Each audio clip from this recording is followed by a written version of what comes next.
Hadirin sedang penonton yang dirahmati, disayangi, dikasihi oleh Allah Subhanahu wa taala. Sejenak marilah kita menghimbau sebagai umat Muhammad sallallahu alaihi wasallam betapa kasihnya baginda sallallahu alaihi wasallam ke atas umatnya. Rasulullah sallallahu alaihi wasallam dalam suatu riwayat pernah dilihat oleh Sayyidatuna Aisyah radhiyallahu anha sedang mendirikan malamnya pada sepertiga malam yang terakhir pada suatu hari. Didengari oleh Sayyidatuna Aisyah radhiyallahu anha bahawasanya Nabi Muhammad sallallahu alaihi wasallam berdoa sambil menangis teresak-esak dalam keadaan air matanya membasahi janggut baginda sallallahu alaihi wasallam. Dengan berkata Sayyidatuna Aisyah, kuntu asma'u taghalghuli fi sadri Rasulillah kataghalghulil ma' al-mufawwar. Aku mendengar tangisan baginda sallallahu alaihi wasallam ketika itu seperti mana air yang sedang mendidih di dalam dada baginda sallallahu alaihi wasallam. Lalu tersimpan di dalam benak pemikiran Sayyidatuna Aisyah suatu persoalan sehinggalah terbit fajar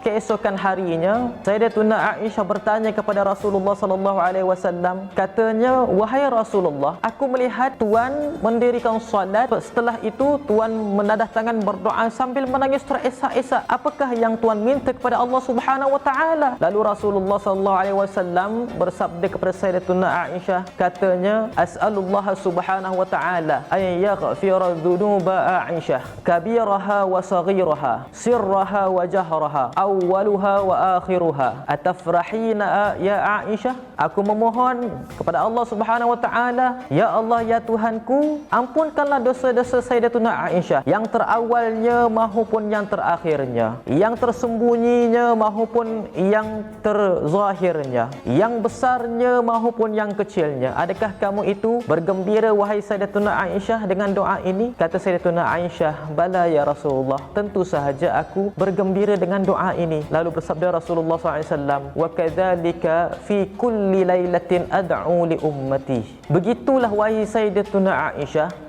pada tiap-tiap malam aku mendoakan umatku, kata Rasulullah sallallahu alaihi wasallam. Hadirin yang dirahmati, disayangi, dikasihi oleh Allah Subhanahu wa taala. Tidak cukup dengan itu, suatu kisah yang menggambarkan kasih sayang baginda sallallahu alaihi wasallam ke atas kita semua umatnya. Kata Rasulullah sallallahu alaihi wasallam pada suatu ketika mendirikan solat, dan solat tersebut di dalam riwayat sama ada solat Isya ataupun solat Maghrib, solat yang perlu dibacakan dengan jihar. Lalu Rasulullah sallallahu alaihi wasallam selepas daripada membaca surah Al-Fatihah di dalam solatnya dengan suara yang lantang, Rasulullah menyambung selepasnya dengan surah Wadduha. Surah Wadduha itu subhanallah terkandung di dalamnya wala saufa yu'tika rabbuka fatarda. Rasulullah baca surah Ad-Duha sehinggalah ayat ini, wala saufa yu'tika rabbuka fatarda, dan nescaya Tuhanmu, yakni Allah Subhanahu wa taala, wahai Muhammad, akan memberikan kepadamu sampai kamu itu redha di hari kiamat. Baginda mengulang-ulang ayat ini sehinggalah Rasulullah sallallahu alaihi wasallam pada suatu ketika menghabiskan ayat tersebut. Lalu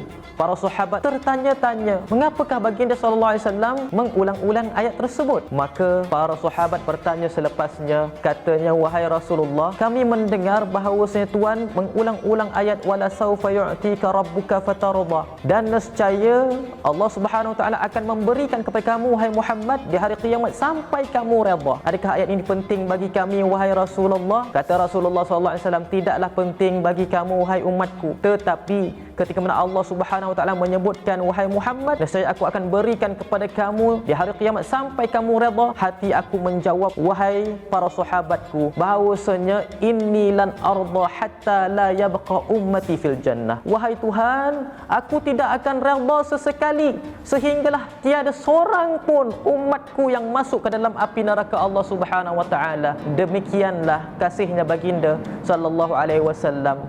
Wallahu a'lam. Sampaikanlah dariku walaupun satu ayat.